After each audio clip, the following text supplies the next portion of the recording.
რუსულმა საფრთხემ და ამერიკის ახალი ადმინისტრაციის დამაბნეველმა ზომებმა ევროპას სერიოზული ნაბიჯებისკენ უკვე უბიძგა. 800 მილიარდ თავდაცვით ინიციატივასთან ერთად სულ უფრო აქტუალური ხდება ემანუელ მაკრონის გეგმა ევროპული ბირთვული ფარის შექმნასთან დაკავშირებით, რომელიც ბრიტანეთისა და საფრანგეთის ბირთვული არსენალის ხარჯზე სხვა ევროპული ქვეყნების დაცვას გულისხმობს. ბირთვული შესაძლებლობების გაზიარებას მიესალმებიან პოლონეთშიც. ამაზე საუბრობს გერმანიის კანცლერობის კანდიდატი ფრიდრიხ მერციც. თუმცა ამასთან ევროპელებს სურთ ამერიკის ბირთვული ქობინები ევროპაში დარჩეს. ატომური იარაღის გაზიარება არის საკითხი, რომელზეც ჩვენ უნდა ვისაუბროთ. ჩვენ ბირთვული შეკავების თვალსაზრისით ერთად უნდა გავძლიერდეთ.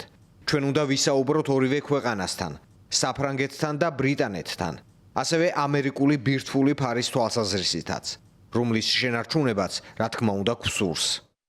ჩვენ უფრო უსაფრთხოდ ვიქნებოდით, თუ საკუთარი ბირთვული არსენალი გვექნებოდა. ამაში არანაირი ეჭვი არ არსებობს.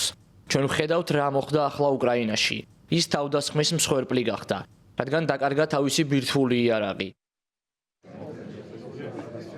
მიუხედავად იმისა, თუ როგორ დასრულდება უკრაინის ომი, რუსეთისგან მომავალმა უცვლელმა საფრთხემ და ვაშინგტონში შეცვლილმა განწყობებმა ევროპელებს უკვე უბიძგა იზრუნონ თავდაცვის ავტონომიურობაზე.